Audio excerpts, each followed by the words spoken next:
13 August 2023 রোববার আসরের সময় আমার ফোন বেজে উঠল। কল রিসিভ করতেই ওপাশ থেকে একজন সালাম দিয়ে বললেন, ভাই, স্যারকে একটা অ্যাম্বুলেন্সে করে জরুরিভাবে হাসপাতালে নিয়ে যাওয়া হয়েছে। তার কি হয়েছে, কেন হাসপাতালে নেওয়া হচ্ছে, কখন নিয়ে গেছে, তিনি এ ব্যাপারে কিছুই জানাতে পারলেন না আমাকে। মোবাইল কলদাতা কাশিমপুর কারাগারের একজন রক্ষী। আব্বাকে ঠিক কোন হাসপাতালে নেওয়া হয়েছে তা জানার জন্য আমি এরপর হন্যে হয়ে কারাগারের পরিচিত কর্মকর্তাদের একের পর এক ফোন করতে থাকলাম, কিন্তু কোথাও আব্বাকে আনার খবর পেলাম না।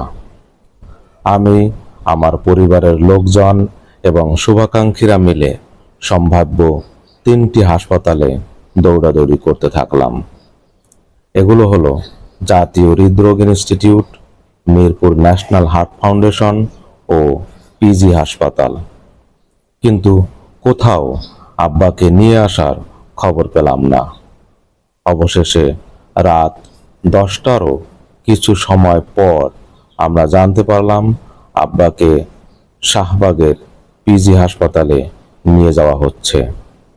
ততক্ষণে খবর ছড়িয়ে পড়েছে আল্লামা সাঈদী অসুস্থ এবং তাকে পিজিতে নিয়ে আসা হচ্ছে। আব্বাকে নিয়ে আসার খবর ছড়িয়ে পড়ার সঙ্গে সঙ্গেই মানুষের ভিড় জমতে থাকে হাসপাতালের সামনে। রাত 11টার দিকে অ্যাম্বুলেন্সের আওয়াজ ভেসে এলো পিজির মূল গেটের দিক থেকে, সঙ্গে আইন শৃঙ্খলা বাহিনীর বিশাল এক বহর। অ্যাম্বুলেন্স সোজা পিজি হাসপাতালের ডি ব্লকের ইমার্জেন্সির সামনে গিয়ে থামল। সবাই দৌড়ে সেখানে হাজির হওয়ার চেষ্টা করলাম। আইন শৃঙ্খলা বাহিনীর সদস্যরা আটকে দিল আমাদের সবাইকে। গাড়ির দরজা খুলল। দুজন আইন শৃঙ্খলা বাহিনীর সদস্যের কাঁধে ভর করে আব্বা নামলেন। মেহেদি মাখানো লাল দাড়িতে আব্বার চেহারাটা খুব মায়াবী লাগছিল। দুজনের কাঁধে ভর করে নেমেই স্বভাব সুলভ ভঙ্গিতে, কাউকে আগে সালাম দেওয়ার সুযোগ না দিয়ে তিনি হাত নেড়ে সবার উদ্দেশ্যে বললেন, আসসালামু আলাইকুম। মুহূর্তের মধ্যে একটা শোরগোল পড়ে গেল। গভীর রজনীতে হাসপাতাল কাঁপিয়ে জনতা সমস্যারে উত্তর দিল, ওয়া আলাইকুম আসসালাম। আব্বার মুখে তখনও সেই ভুবন কাড়া হাসি। 13 বছর কারাগারে থাকা অবস্থায় বহুবার আব্বাকে হাসপাতালে আনা হয়েছে। কোনোবার এমন হয়নি যে আব্বাকে হাসপাতালে আনা হয়েছে অথচ আমি উপস্থিত নেই। আব্বাকে হাসপাতালে আনলে বরাবর আমি যেটা করতাম তা হলো, আব্বাকে বহনকারী গাড়ি হাসপাতালের গেটে পৌঁছালে আমি গাড়ির দরজার কাছে এগিয়ে যেতাম। আব্বার হাত ধরে তাকে গাড়ি থেকে নামাতাম। এরপর পাশাপাশি হেঁটে আব্বার শারীরিক অবস্থা জানতে জানতে ডাক্তারের চেম্বারের দিকে যেতাম। কিন্তু এই শেষবার ছিল সম্পূর্ণ ব্যতিক্রম। আব্বাকে হাসপাতালে নিয়ে আসার আগেই হাসপাতাল জুড়ে আইন শৃঙ্খলা বাহিনীর উপস্থিতি দেখে আমি ভীষণ অবাক হয়েছিলাম। হাসপাতাল জুড়েই ছিল তাদের সরব উপস্থিতি। আর আব্বার গাড়ি যখন হাসপাতালে এসে পৌঁছালো তখন পুরো গাড়িটাকে আইন শৃঙ্খলা বাহিনী ঘিরে ফেলল। তবু এই অবস্থার মধ্যেই আমি আব্বার দিকে এগিয়ে গেলাম। আমাকে এক প্রকার ধাক্কা দিয়েই আব্বার কাছ থেকে সরিয়ে দেওয়া হলো। ওদের আচরণে আব্বা ভীষণ কষ্ট পেলেন। ধমকের সুরে প্রতিবাদ করলেন, আমাকে কাছে আসতে দিতে বললেন, কিন্তু কোনো কথাই তারা শুনল না। আমি আইন শৃঙ্খলা বাহিনীর সদস্যদের মধ্যে ভীষণ তাড়াহুড়া লক্ষ্য করলাম। ওদের রুক্ষ আচরণে আমি হতবাক হলাম। তবু ভাবলাম, যাক, হাসপাতালে যখন আব্বাকে এনেছে আজকের রাতটা যাক, আগামীকাল ইনশাআল্লাহ আব্বার সঙ্গে দেখা করব, কথা বলবো আর আব্বার শারীরিক অবস্থার বিস্তারিত জেনে নেব। কিন্তু কে জানতো আব্বার শারীরিক অবস্থার খোঁজ নেওয়া বা আব্বার সঙ্গে দেখা করার আগামীকাল আমার জীবনে আর কোনোদিনই আসবে না। অ্যাম্বুলেন্স থেকে নামিয়ে হুইল চেয়ারে বসিয়ে দ্রুত আব্বাকে নিয়ে যাওয়া হলো ইমার্জেন্সিতে। আইন শৃঙ্খলা বাহিনীর কিছু লোক ছাড়া আর কাউকেই ঢুকতে দেওয়া হলো না। তারা ভেতরে ঢুকেই ডি ব্লকের মূল গেট বন্ধ করে দিল। আমি পাগলের মতো পেছনে পেছনে ছুটছিলাম ইমার্জেন্সির দিকে, কিন্তু ঢুকতে পারলাম না। ইমার্জেন্সির চেকআপ প্রক্রিয়ায় সব মিলিয়ে সময় লেগেছে 30 থেকে 40 মিনিটের মতো। এর ফাঁকে আব্বার সঙ্গে কোনো ধরনের আলাপ কিংবা খোঁজ খবর নেওয়ার কোনো সুযোগই তারা আমাকে দিল না। ইমার্জেন্সি রুমে নেওয়ার কিছুক্ষণ পর সেখানে পিজি হাসপাতালের কার্ডিওলজি বিভাগের প্রধান ডাক্তার চৌধুরী মেশকাত আহমেদ এলেন। তার সঙ্গে এলেন পিজি হাসপাতালের ইন্টারভেনশনাল কার্ডিওলজি বিভাগের অধ্যাপক ডাক্তার এস.এম. মোস্তফা জামান। তারা কেউই আমাদের পরিচিত নন। তারা ইমার্জেন্সি রুমের বন্ধ দরজার ভেতরে কি আলোচনা করলেন আর কি সিদ্ধান্ত নিলেন তা আমি বা আমরা জানতেই পারলাম না। তাদের তো উচিত ছিল এই আলোচনা করার সময় রোগীর সন্তান হিসেবে আমাকে বা আমাদের পরিবারের কাউকে সঙ্গে নিয়ে আলোচনা করার, আমাদের বিস্তারিত জানিয়ে সিদ্ধান্ত নেওয়ার, কিন্তু তারা তা করেননি। শুধু তাই নয়, আব্বার শারীরিক অবস্থা সম্পর্কে আমাদের কোনো কিছু না জানিয়েই ইমার্জেন্সি রুম থেকে তারা বেরিয়ে যান। বাইরে দেশের প্রায় সব ইলেকট্রনিক, প্রিন্ট ও সোশ্যাল মিডিয়ার সাংবাদিকরা আব্বার শারীরিক অবস্থা জানার জন্য অপেক্ষায় ছিলেন। তারা রুম থেকে বের হতেই সাংবাদিকরা ওই দুইজন চিকিৎসককে ঘিরে ধরলেন। ডাক্তার চৌধুরী মেশকাত আহমেদ সাংবাদিকদের সঙ্গে কথা না বলে চলে গেলেন, আর ডাক্তার এস.এম. মোস্তফা জামান সাংবাদিকদের ব্রিফ করা শুরু করলেন। তখন আমি জানতে পারলাম তারা চিকিৎসক এবং তাদের দুজনকে আব্বার চিকিৎসার দায়িত্ব দেওয়া হয়েছে। Doctor SM. মোস্তফা জামান সাংবাদিকদের বললেন, দেলাওয়ার হোসাইন সাঈদী আমার অধীনে কার্ডিয়াক ইমার্জেন্সিতে ভর্তি হয়েছেন। কিছুক্ষণ আগে আমি খবর পেয়ে এখানে এসেছি। বর্তমানে তার শারীরিক পরীক্ষা নিরীক্ষা চলছে। প্রাথমিক ইসিজিতে ওনার হার্ট অ্যাটাক পাওয়া গেছে। এর আগেও ওনার হার্টে রিং পরানো হয়েছিল।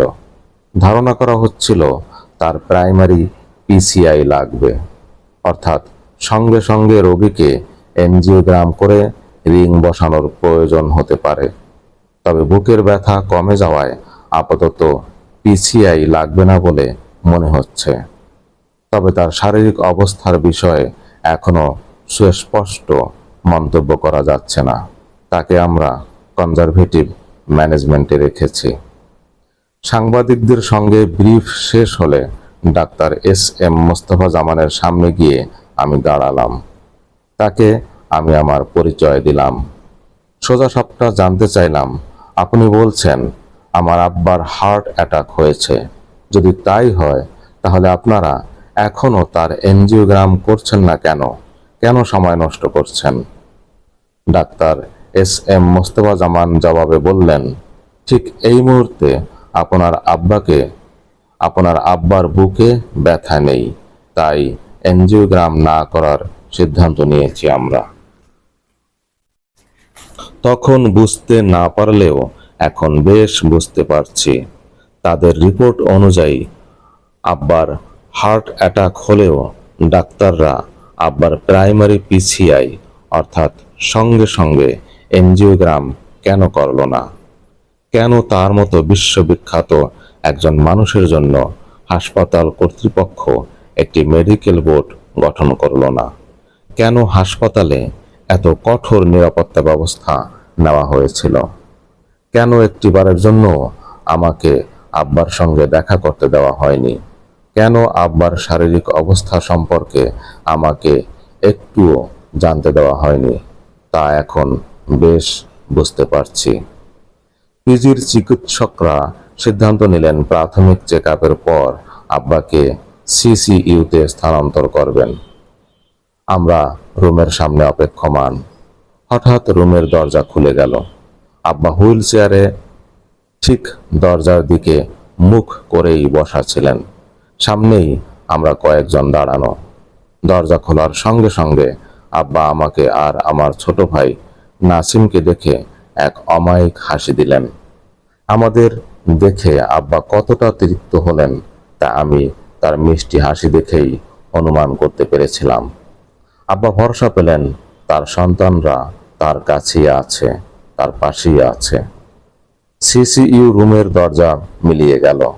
আব্বা আমাদের চোখের সামনে অন্তরালে চলে গেলেন।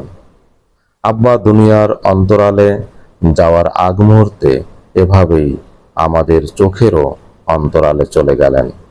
এই যে যাওয়া, এটাই শেষ যাওয়া, এটাই শেষ দেখা। এরপর হাসপাতালের সামনে সিঁড়িতে, ফ্লোরে রাত দিন এক পায়ে দাঁড়িয়েছিলাম আমি। কখন আব্বাকে এক নজর দেখার ডাক পাব। চিকিৎসাধীন বাবাকে মৃত্যুর আগে একটিবারের জন্য তার সন্তানদের দেখার সুযোগ দেওয়া হয় না।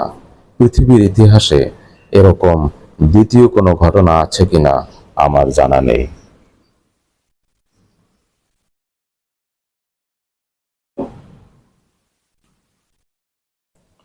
14 আগস্ট 2023 সোমবার।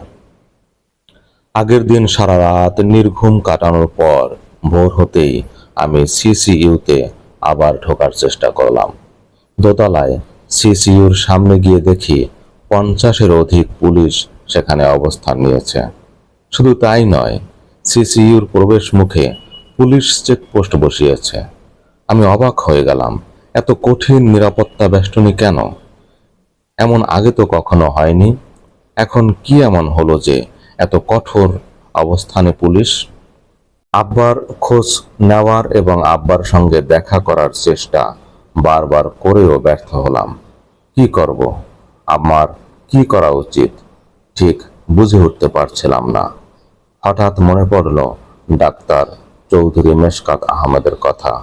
গত রাতেই শুনেছিলাম তিনি পিজি হাসপাতালের কার্ডিওলজি বিভাগের প্রধান এবং আব্বা তার অধীনে ভর্তি আছেন। দৌড়ে গেলাম মেশকাত সাহেবের রুমে, কিন্তু তাকে পেলাম না। তিনি তখনও অফিসে আসেননি। কি আর করা, হাসপাতালের ডি ব্লকের নিচে একটি সিঁড়ি আছে। আমি সেই সিঁড়িতে গিয়ে বসে পড়লাম। ডাক্তার মেশকাত যখনই রুমে ঢুকবেন আমি যেন তাকে মিস না করি। সম্ভবত বেলা 11টার দিকে ডাক্তার মেশকাত তার অফিসে আসলেন। তিনি অফিসে ঢোকার কিছু পরেই আমি তার রুমের সামনে গিয়ে দাঁড়ালাম। সেখানে গিয়ে হতবাক হয়ে গেলাম আমি। তার রুমের সামনেও অনেক পুলিশ। আমি ভেবে পেলাম না এই সাজ সাজ রব কিসের জন্য। রুমে ঢুকতে গিয়েই পুলিশই বাধার মুখে পড়লাম। কোথায় যাব, কার কাছে যাব, কেন যাব, এমন হাজারো প্রশ্ন তাদের। আমি আমার পরিচয় দিলাম, কার কাছে যাব তাও তাদের জানালাম। তারা শুনে বলল, অপেক্ষা করুন, সাক্ষাতের অনুমতি আনতে হবে। এই বলে একজন পুলিশ সদস্য রুমের ভেতরে ঢুকে গেলেন। আমি একা বাইরে দাঁড়িয়ে ভাবছিলাম, একজন অসুস্থ মানুষের শারীরিক অবস্থার খোঁজ নেওয়ার জন্য ডাক্তারের অফিসে ঢুকতেও পুলিশের অনুমতি লাগবে? ডাক্তার মেশকাত তো সরকারের মন্ত্রী না, এমপিও না, কোনো সচিব না, কিংবা ভিআইপি প্রোটোকল পাওয়ার মতো কোনো ব্যক্তিও না। তাহলে এই লোককে এত পাহারায় রাখার কারণ কি? কোথায় যেন একটা রহস্য লুকিয়ে আছে, কিন্তু ভেবে পাচ্ছিলাম না রহস্যটা কি। অনেক সময় পর একজন রুম থেকে বেরিয়ে এসে আমাকে ডেকে নিয়ে গেলেন। আমি রুমে ঢুকে দেখি সেখানেও পুলিশে ভরা। ডাক্তার মেশকাতের সঙ্গে দুজন লোককে বসা দেখলাম। আমাকে বসতে বলার পর একজন তার পরিচয় দিলেন যে তিনি পিজি হাসপাতালের পরিচালক ব্রিগেডিয়ার জেনারেল মোহাম্মদ রেজাউর রহমান, আর অন্যজন গত রাতে সাংবাদিকদের ব্রিফ করা সেই ডাক্তার SM মোস্তফা জামান। আমি আব্বার শারীরিক অবস্থার কথা সরাসরি ডাক্তার মেশকাত আহমদের কাছে জানতে চাইলাম। তিনি বললেন, স্যার আগের থেকে অনেক সুস্থ আছেন। এবার আমি বললাম, আমি আব্বার সঙ্গে দেখা করতে চাই এবং তা এখনই। আমি তার কাছ থেকেই শুনতে চাই তিনি কেমন আছেন এবং কেনই বা তাকে এখানে আনা হয়েছে। এ পর্যায়ে হাসপাতালের পরিচালক ব্রিগেডিয়ার জেনারেল রেজাউর রহমান বললেন, আমরা আপনাকে দেখা করার ব্যবস্থা করছি, আপনি বাইরে অপেক্ষা করুন। সরল বিশ্বাসে আমি বাইরে অপেক্ষা করতে লাগলাম। ঘন্টা পেরিয়ে গেল, কিন্তু না ডাক্তার মেশকাত আহমেদ কোনো খবর দিলেন আমাকে, না ব্রিগেডিয়ার জেনারেল মোহাম্মদ রেজাউর রহমান আমাকে কোনো খবর দিলেন। আমি ঠিক বুঝতে পারছিলাম না এখন আমার কি করণীয়। এরপর আমি আইনজীবীদের মাধ্যমে স্বরাষ্ট্র মন্ত্রণালয়ে 2টি আবেদন করলাম। প্রথম আবেদনটি হলো আম্মা সহ আমাদের পরিবারের অন্য সব সদস্যের আব্বার সঙ্গে হাসপাতালে সাক্ষাতের ব্যবস্থা করে দেওয়ার জন্য সরকারকে প্রয়োজনীয় ব্যবস্থা গ্রহণের বিষয়ে। আর দ্বিতীয় আবেদনটি হলো বয়স ও অসুস্থতা বিবেচনায় আব্বার সার্বক্ষণিক দেখভাল ও সার্বিক সহযোগিতার জন্য পরিবারের পক্ষ থেকে আমি অথবা যে কোনো একজন অ্যাটেন্ডেন্ট হিসেবে থাকার অনুমতি চেয়ে। বেলা গড়িয়ে ঘড়িতে দুপুর 1টার মতো বাজে। তখনও তাদের দুজনের কেউই আমাকে কোনো মেসেজ না দেওয়ায় আমি আবার ডাক্তার মেশকাত আহমদের রুমে গেলাম। গিয়ে দেখি তিনি রুমে নেই। অফিস একেবারেই ফাঁকা। সেখান থেকে নেমে আমি সোজা চলে এলাম হাসপাতালের পরিচালক ব্রিগেডিয়ার জেনারেল মোহাম্মদ রেজাউর রহমানের অফিসে। এখানে এসে রেজাউর রহমানের পাশে বসা দেখলাম ডাক্তার SM মোস্তফা জামানকে। ওখানে গিয়ে রেজাউর রহমানকে পেলাম ঠিকই, কিন্তু তিনি তখন সরকারের বিভিন্ন সংস্থা আর সাংবাদিকদের সঙ্গে কথা বলা নিয়ে ব্যস্ত। আমাকে সময় দেওয়ার মতো সময় তার কোথায়? তবু আল্লাহর সাহায্যে ধৈর্য নিয়ে দাঁতে দাঁত কামড়ে বসে আছি। আব্বার কোনো খবর জানতে পারছি না, তাকে দেখতে পারছি না। এমনিতেই আমার মন খারাপ হয়ে আছে। তার মধ্যে দেখছি পরিচালক সাহেব তার রুমে থাকা লোকজনের সঙ্গে চা নাস্তা আর গল্পে সময় পার করছেন। ধৈর্যের বাঁধ ভেঙে যাচ্ছিল আমার। ভর দুপুরবেলা, বাইরে তখন প্রচণ্ড রোদ। পরিচালকের রুম থেকে বেরিয়ে আমি একা উদ্ভ্রান্তের মতো হাঁটছি। খুব অসহায় মনে হচ্ছিল নিজেকে। আব্বার সব মামলা সব জায়গায়, জজ court, CMM court, tribunal, high court ও আপিল বিভাগে আমি একা বছরের পর বছর পরিচালনা করেছি। দৌড়িয়েছি, সিনিয়র জুনিয়র লয়ারদের চেম্বারে গিয়েছি। করোনার সময়ও আমি নিয়মিত কাশিমপুর কারাগারে গিয়েছি। অসম্ভব পরিশ্রম করেছি, কিন্তু আজকের মতো এতটা অসহায় আর দুর্বল কখনোই মনে হয়নি। অজানা আতঙ্ক পেয়ে বসছিল আমাকে। স্বরাষ্ট্র মন্ত্রণালয়ে আবেদন করার পর আমি স্বরাষ্ট্রমন্ত্রী আসাদুজ্জামান খান কামালকে ফোন দিলাম। তিনি খুবই আন্তরিকতার সঙ্গে আমাকে আশ্বস্ত করে বললেন, তুমি কোনো চিন্তা করিও না, তোমার আবেদন এখন আমার হাতে, আমি সব ব্যবস্থা করছি। তার কথায় মনটা একটু হালকা হলো। আমি CCUতে ওঠার সিঁড়িতে বসে রইলাম। উপরে ওঠার কোনো সুযোগ নেই, কারণ গোটা CCUর এলাকা আইন শৃঙ্খলা বাহিনী এক প্রকার ঘিরে ফেলেছে। বিকাল 5টার মতো বেজে গেল। স্বরাষ্ট্র মন্ত্রণালয় থেকে আমার আবেদন মঞ্জুরের কোনো খবর তখনও এলো না। এদিকে হঠাৎ করেই হাসপাতাল কম্পাউন্ডে প্রশাসনের বেশ কিছু গাড়ি ঢুকতে দেখলাম। অফিসিয়াল ড্রেসের ও সিভিল পোশাকের অনেক নতুন অফিসারকে দেখলাম। পাল্লা দিয়ে বেড়ে যাচ্ছিল ইলেকট্রনিক, প্রিন্ট ও সোশ্যাল মিডিয়ার সাংবাদিকদের সংখ্যা। সঙ্গে বাড়ছিল আল্লামা সাঈদীকে ভালোবাসার মানুষের সংখ্যাও। ঘড়ির কাঁটা যখন 6টা ছুঁয়ে ফেলল এবং আব্বার সঙ্গে সাক্ষাতের তখনও কোনো সুযোগ আমরা পরিবারের সদস্যরা পেলাম না, তখন বুঝলাম আমাদের পরিকল্পিতভাবেই আব্বার সঙ্গে সাক্ষাৎ করতে দেওয়া হচ্ছে না। স্বরাষ্ট্রমন্ত্রী আমার সঙ্গে শুধু মিষ্টি কথার অভিনয় করেছেন, আর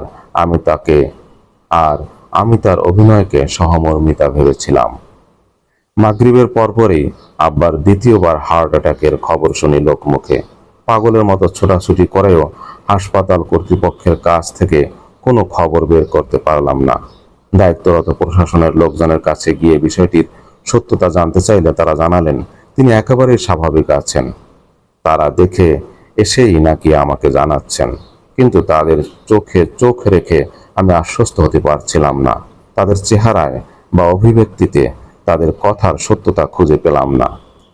এরই মধ্যে হাসপাতালের পরিবেশ ভারী হতে শুরু করলো। কিছুক্ষণ পরপরই সরকার এবং পুলিশের ঊর্ধ্বতন কর্মকর্তাদের গাড়ি হাসপাতাল চত্বরে আসতে শুরু করলো। হাসপাতালের চারিদিকে বিপুল পরিমাণে পুলিশ মোতায়েন করা হলো। হাসপাতালের ডাক্তার আর প্রশাসনের লোকদের ছুটোছুটি দেখতে পেলাম। আব্বাকে হাসপাতালে ভর্তি করার পর থেকে নিয়ে আব্বার দুনিয়ার সফর শেষ করা পর্যন্ত হাসপাতাল কর্তৃপক্ষ কিংবা কর্তব্যরত চিকিৎসকরা আব্বার চিকিৎসার বিষয়ে আমাদের সঙ্গে একটিবারের জন্য কোনো আলোচনা করেননি। আব্বার পুরনো রোগ কিংবা চিকিৎসা সম্পর্কেও আমাদের কাছে কিছু জানতে চাননি। তারা আব্বার কি চিকিৎসা করছেন সে সম্পর্কেও আমাদের পরিষ্কার করে কিছু বলেননি। তারা শুরু থেকে শেষ পর্যন্ত আব্বার শারীরিক অবস্থার আপডেটও আমাদের জানাননি। সন্ধ্যার পর থেকে আব্বার শারীরিক অবস্থার অবনতি হচ্ছিল, সেই খবরটিও আমাদের জানাননি। দ্বিতীয়বার আব্বার হার্ট অ্যাটাক হয়েছে বা কার্ডিয়াক অ্যারেস্ট হয়েছে সেটিও তারা অফিসিয়ালি আমাদের কিছু জানাননি। শেষ পর্যন্ত আব্বাকে তারা লাইফ সাপোর্টে নিয়েছেন এই বিষয়েও আমাকে বা আমাদের পরিবারকে অবহিত করেননি। এমনকি লাইফ সাপোর্টে নেওয়ার বিষয়ে আমাদের কাছ থেকে কোনো লিখিত বা মৌখিক অনুমতিও নেননি। শুরু থেকে শেষ পর্যন্ত আব্বার চিকিৎসা প্রক্রিয়াটাই ছিল রহস্যজনক, সন্দেহজনক। হাজারো ভাবনা অস্থিরতার ছুটোছুটির মধ্যেই এশার আজান হয়ে গেল। সব অস্থিরতা একদিকে রেখে মনের প্রশান্তি আর আব্বার দ্রুত সুস্থতা ও নেক হায়াত কামনায় মালিকের দরবারে সেজদা দেওয়ার জন্য ছোট ভাই নাসিম সাঈদীকে নিয়ে পিজি হাসপাতালের মসজিদের দিকে ছুটলাম। কাকতালীয় কিনা জানি না, ইমাম সাহেব শাহাদাতের আয়াত ধরলেন। তিনি সূরা আল ইমরানের 167 নম্বর আয়াত থেকে তিলাওয়াত শুরু করলেন। যখন তিনি এই আয়াত তিলাওয়াত করছিলেন, যার অর্থ হলো, আর যারা আল্লাহর পথে নিহত হয়েছেন তাদের কখনোই তোমরা মৃত মনে করো না, বরং তারা জীবিত এবং তাদের রবের কাছ থেকে জীবিকা প্রাপ্ত। মনের অজান্তেই চোখ বেয়ে অনর্গল পানি গড়াতে লাগলো নামাজের মধ্যেই। মনে হচ্ছিল ভেতরটা দুমড়ে মুচড়ে একাকার হয়ে যাচ্ছে। নামাজের ভেতরেই চিৎকার দিতে ইচ্ছা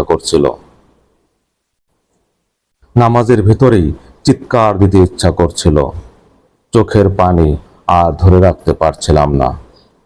টপ টপ করে দাড়ি ভিজে পাঞ্জাবিতে পড়ছিল পানি। শরীর কেঁপে কেঁপে উঠছিল। অনেক কষ্টে নিজেকে সামলে চোখের পানিতে নামাজ শেষ করলাম। মোনাজাতরত অবস্থায় একজন পুলিশ অফিসার এসে আমাকে সালাম জানালেন। বললেন, রমনা জোনের এডিসি হারুন আর রশিদ ও শাহবাগ থানার ওসি নূর মোহাম্মদ আমার সঙ্গে কথা বলার জন্য মসজিদের বাইরে দাঁড়িয়ে আছেন। আমি কান্না ভেজা চোখ সামলে তাদের কাছে যাওয়ার পর তারা তাদের সঙ্গে আমাকে সিসিইউতে যেতে বললেন। আমি ধরেই নিলাম স্বরাষ্ট্র মন্ত্রণালয় থেকে আমাদের আবেদনের পরিপ্রেক্ষিতে আব্বার সঙ্গে সাক্ষাতের অনুমতি বুঝি পাওয়া গেল। দীর্ঘক্ষণের উদ্বেগ উৎকণ্ঠা নিয়ে আব্বার রুমের সামনে গিয়ে দাঁড়ালাম আমরা।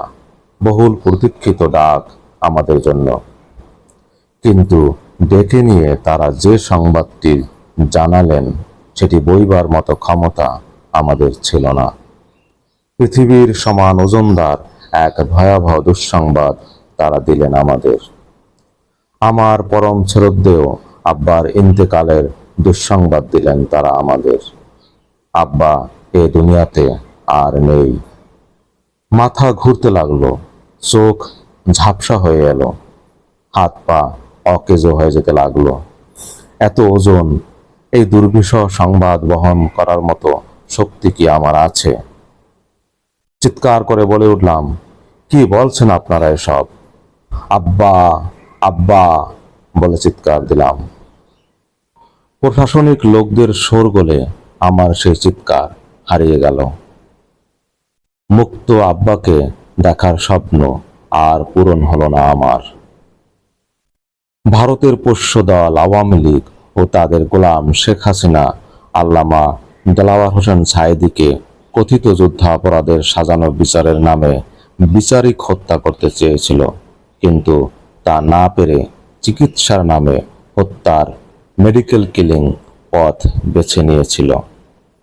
জালিম শেখ হাসিনা আর তার চিকিৎসক নামের খুনিরা যে একটি মাস্টার প্ল্যানের মাধ্যমে আল্লামা সাঈদীকে চিকিৎসার নামে হত্যা করেছে তা এখন বুঝতে পারছি। আমার দৃষ্টিতে doctor Chowdhury Mishkat Ahmed, doctor SM. Mostafa জামান ও মোহাম্মদ রেজাউর রহমান ক্লিনিক্যাল নেগলিজেন্সের মতো ক্ষমাহীন অপরাধজনিত কারণে আমার বাবা আল্লামা সাঈদীকে হত্যার জন্য দায়ী। কারো হার্ট অ্যাটাক হলে অ্যাটাকের 12 ঘন্টার মধ্যে এনজিওগ্রাম করে হার্টে রিং পরানো হয়, বা রোগীর বুকে ব্যথা থাকলে হার্টের গতি এলোমেলো বা পেশেন্ট শকে গেলে সময়ের দিকে না তাকিয়ে দ্রুত এনজিওগ্রাম করে প্রয়োজনীয় ব্যবস্থা নেওয়া হয়। বুকে ব্যথা না থাকলেও 24 ঘন্টার মধ্যে আর্লি পিসিআই এর মাধ্যমে রোগীকে স্টেবল করা হয়। কিন্তু আল্লামা সাঈদীর ব্যাপারে এর ব্যতিক্রম হলো কেন? Doctor SM. মোস্তফা জামান বলেছেন, তারা প্রথমেই আল্লামা সাঈদীকে পিসিআই করার সিদ্ধান্ত নেন। পরে রোগীর বুকে ব্যথা না থাকার কারণে তারা আর পিসিআই না করে কনজারভেটিভ ট্রিটমেন্ট দেওয়ার সিদ্ধান্ত নেন। পিসিআই না করার এটি কোনো কারণ হতে পারে? কার্ডিওলজির আন্তর্জাতিক মানদণ্ডের নীতিমালায় কোথাও লেখা নেই যে বুকে ব্যথা না থাকলে বা কমে গেলে পিসিআই করার প্রয়োজন নেই। পিসিআই না করার অন্য কারণগুলো আল্লামা সাঈদীর ক্ষেত্রে তো প্রযোজ্য ছিল না। তাহলে আপনারা কেন পিসিআই করলেন না? এটা স্পষ্ট মেডিকেল নেগলিজেন্স, যা সুস্পষ্ট অপরাধ। Doctor SM. জামান বলেছেন, আল্লামা সাঈদীকে 7টা 10 মিনিটে লাইফ সাপোর্টে নেওয়া হয়। লাইফ সাপোর্টে নেওয়ার অনুমতি পরিবারের কাছ থেকে কেন নেওয়া হলো না?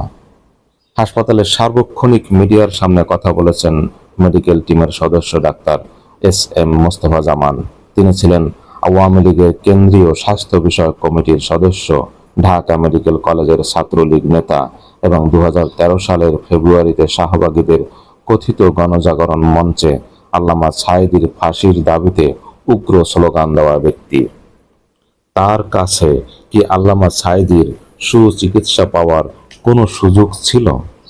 যার ফাঁসির দাবিতে সে রাজপথে গলা ফাটিয়েছে, তিনি কি কখনো সুযোগ পেলে এই লোককে চিকিৎসা দিতে পারেন? তাহলে তাকে কেন আল্লামা সাঈদীর চিকিৎসক হিসেবে নিয়োগ দেওয়া হলো? এমতাবস্থায় সরকারের কাছে জোর দাবি জানাচ্ছি, আল্লামা সাঈদীকে হত্যার রহস্য উদ্ঘাটনে অনতিবিলম্বে একটি বিচার বিভাগীয় তদন্ত কমিটি গঠন করা হোক এবং সুষ্ঠু তদন্তের মাধ্যমে আল্লামা সাঈদীকে হত্যার জন্য দায়ীদের দৃষ্টান্তমূলক শাস্তির ব্যবস্থা করা হোক। লিখেছেন মাসুদ সাঈদী এমপি, মাওলানা দেলাওয়ার হোসেন সাঈদীর 3য় সন্তান। পাঠ করে শোনালাম আমি মেহেদী হাসান।